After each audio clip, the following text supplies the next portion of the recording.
सर्वोत्तम, सर्वोपरि, सर्वश्रेष्ठ, सबसे अच्छा, सबसे बढ़िया, सबसे खूबसूरत धर्म वो सनातन धर्म है। मित्रों, यही बात बताने के लिए मैं वीडियो बना चुका हूँ और आगे भी बनाऊँगा। तो मेरा अनुरोध है आप लोगों से कि मेरे चैनल को सब्सक्राइब कर दें और वीडियो को पसंद आए तो लाइक कर दें।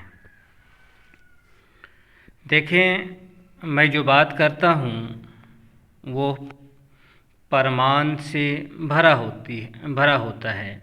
मेरी बात पूरे सबूत के साथ होती है। मैं धार्मिक पुस्तक खोलकर फिर उससे दिखाता हूँ कि सनातन धर्म में क्या क्या अच्छाई है, वैदिक धर्म के अंदर, हिंदू धर्म के अंदर कितनी अच्छाइयाँ हैं, कितनी खूबसूरती है। यही चीज़ दिखाने के लिए मैं वीडियो पुस्तक खोल के बनाता हूँ। तो ये देखें, ये अत्रि स्मृति है। अत्रि स्मृति का अध्याय तो नहीं, इसमें सिर्फ मंत्र है। तो इसके मंत्र हम 250 से पढ़ते हैं, आप भी सुने और सनातन धर्म की खूबसूरती को देखें। देखें, यहाँ लिखा है कि यदि ब्राह्मण ने बिना जाने हुए शूद्र के यहाँ का जलपान कर लिया है तो वो स्नान करने के उपरांत पंचगव्य का पान करे, 1 दिन तक उपवास करे, तब शुद्ध होता है। तो यहाँ ये बात आई है कि अगर कोई अनजाने में किसी शूद्र के घर का पानी पी ले, पता नहीं था, अनजाने में, आज के दौर में आप देख सकते हैं कि शूद्र भी पढ़े लिखे हो गए हैं, रहन सहन अच्छा हो गया है, ब्राह्मण से भी ज़्यादा लहक चहक में नज़र आते हैं। तो ऐसी सूरत में ये नहीं पता चलता है कि ये शूद्र है या क्या है, नहीं है। तो अनजाने में अगर कोई ब्राह्मण इनके घर का पान कर ले, घर का पानी पी ले, तो उसके लिए, उसकी शुद्धि के लिए, क्योंकि पानी पीने से ब्राह्मण अपवित्र हो गया, नापाक हो गया है, तो शुद्धि के लिए ब्राह्मण के लिए ज़रूरी है कि वो 1 दिन का उपवास करे, उसके बाद पंचगव्य पिए। पंचगव्य जिसमें गाय का गोबर, गाय का मूत्र मिला होता है, तब वो जो है और स्नान कर ले, तब वो ब्राह्मण पवित्र होगा, साफ होगा, पाक होगा। आगे चलते हैं, कुछ और दिखाते हैं। यहाँ क्या लिखा है कि शतातप मुनि ने कहा है कि यदि जिस मनुष्य ने पतित के यहाँ का भोजन किया हो, वो चांडाल के घर में भोजन किया हो, तो वो 15 दिन तक केवल जल ही को पीता रहे। यहाँ देखें, 2 चीज़ है, एक है पतित, दूसरा है चांडाल। पतित किसको कहते हैं? तो धर्मशास्त्रों में 10 जगहों पर आपको ये बात मिल जाएगी कि पतित उस व्यक्ति को कहा जाता है जो अपना धर्म, अपना कर्म छोड़ दिया। जैसे ब्राह्मण का कर्म जो 6 बताए गए हैं, अगर वो 6 कर्म ब्राह्मण छोड़ दे, या शूद्र के जो कर्म बताए गए हैं कि वो सेवा है, ऊपर की जाति की सेवा करना है, गुलामी करना है, तो कोई अगर शूद्र सेवा का काम नहीं कर रहा है, गुलामी का काम नहीं कर रहा है, तो वो पतित है। इसी तरह से ब्राह्मण अपना काम नहीं कर रहा है, क्षत्रिय अपना कर्म नहीं कर रहा है, वैश्य अपना कर्म नहीं कर रहा है, अपना कर्म छोड़ के कोई दूसरा कर्म कर रहा है, किसी दूसरी जाति का कर्म कर रहा है, तो वो पतित माना जाएगा। तो पतित आप समझ गए होंगे कि कौन है। तो इस दौर के अंदर, इस युग के अंदर एक भी शूद्र ऐसा नहीं है जो पतित ना हो, सारे शूद्र पतित के अंदर आते हैं। इसी तरह से बहुत सारे ब्राह्मण, क्षत्रिय, वैश्य भी पतित के अंदर आ जाते हैं।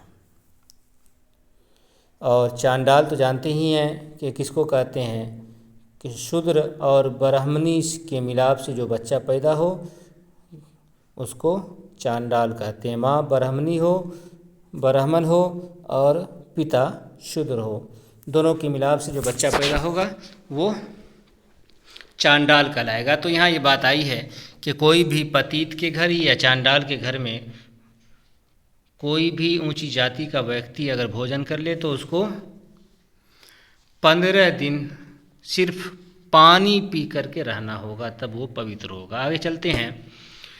यदि ब्राह्मण कामदेव से मोहित हो किसी चांडाल की स्त्री के साथ भोग कर ले तो वो प्रजापत व्रत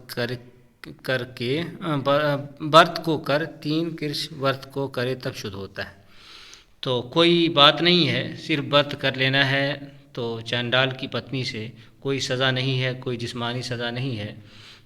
यह है कि ब्राह्मण ऐसा कर्म किया है चांडालिन के साथ तो वो व्रत करके शुद्ध हो जाएगा। अब पवित्र हो गया था चांडाली के छुआने से, तो वो ये करेगा। आगे क्या है कि जो ब्राह्मण ने पतित के यहाँ का अन्न ग्रहण किया हो तो उस अन्न को त्याग दे, और यदि ब्राह्मण ने पतित के अन्न को भोजन किया हो तो उसको वमन द्वार त्याग दे और फिर अति कृष व्रत को करे तब शुद्ध होता है।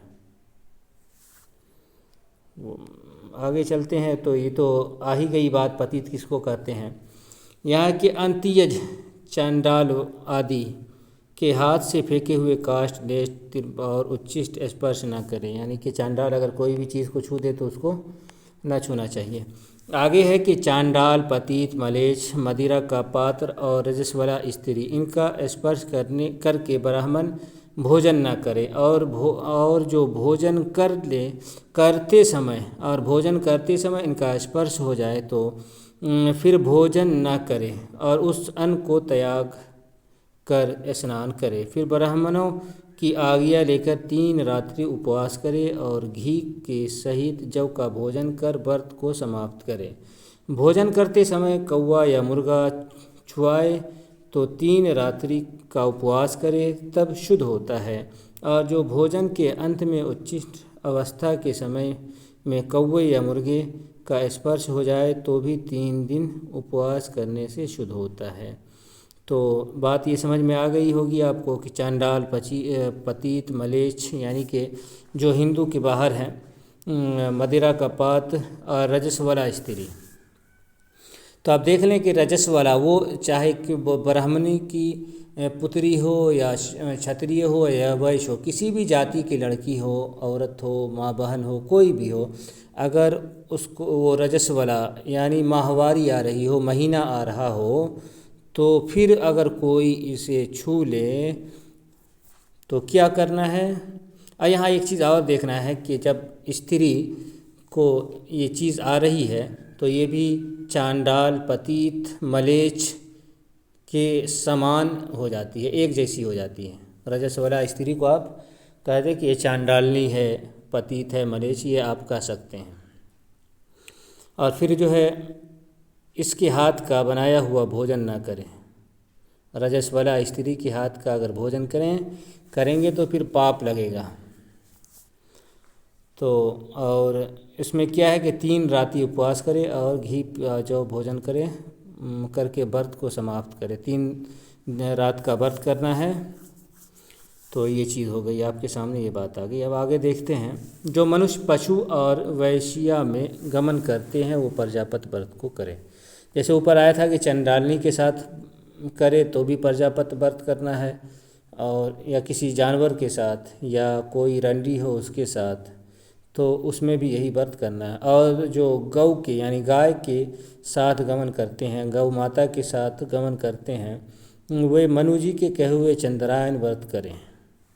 तो ये है कि अगर गौ के साथ कोई संभोग कर ले तो उसको क्या करना है, या और किसी और पशु के साथ संभोग कर लेना है तो क्या करना है, और वैश्या के साथ कर लेना है तो क्या करना है, या चांडालनी के साथ कर लेना है तो क्या करना है, या किसी और पतित के साथ या मलेच्छ के साथ या और भी दूसरी महिलाओं के साथ कर लें तो क्या करना है, वो सारी बातें इसके अंदर आ गई हैं।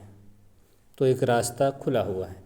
और क्या है कि गौ के अतिरिक्त पशु की योनि, गौ के अतिरिक्त पशु की योनि अर्थात अयोनी का है कि अर्थात भूमि आदि व जल में वीर डालने वाला मनुष्य किस शांतपन व्रत करे। तो सारी बातें आ गई है। कोई अगर योनि नहीं मिल रही है, किसी की योनि नहीं मिल रही है, ना महिला की ना जानवर की, तो फिर अगर यूं ही ज़मीन ही पे गिरा दिए या कहीं और गिरा दिए, कपड़े पे गिरा दिए, जहाँ भी गिरा दिए, तो उसके लिए ये व्रत करना है, शांतपन व्रत करना है। तो सारी बातें आ गई हैं। जो मैं ये बताना चाहता था कि हिंदू धर्म, सनातन धर्म क्यों सबसे अच्छा, सबसे बढ़िया है, तो बात आपके सामने आ गई होगी। जो बातें आप अभी हम आपके सामने पढ़ कर के सुनाए हैं, तो इससे बात क्लियर हो गई होगी कि सनातन धर्म ही क्यों से सबसे बढ़िया, सबसे अच्छा, सर्वोपरि, सर्वोत्तम, सर्वश्रेष्ठ है। ठीक है, तो बस अब अगली वीडियो का इंतज़ार करें।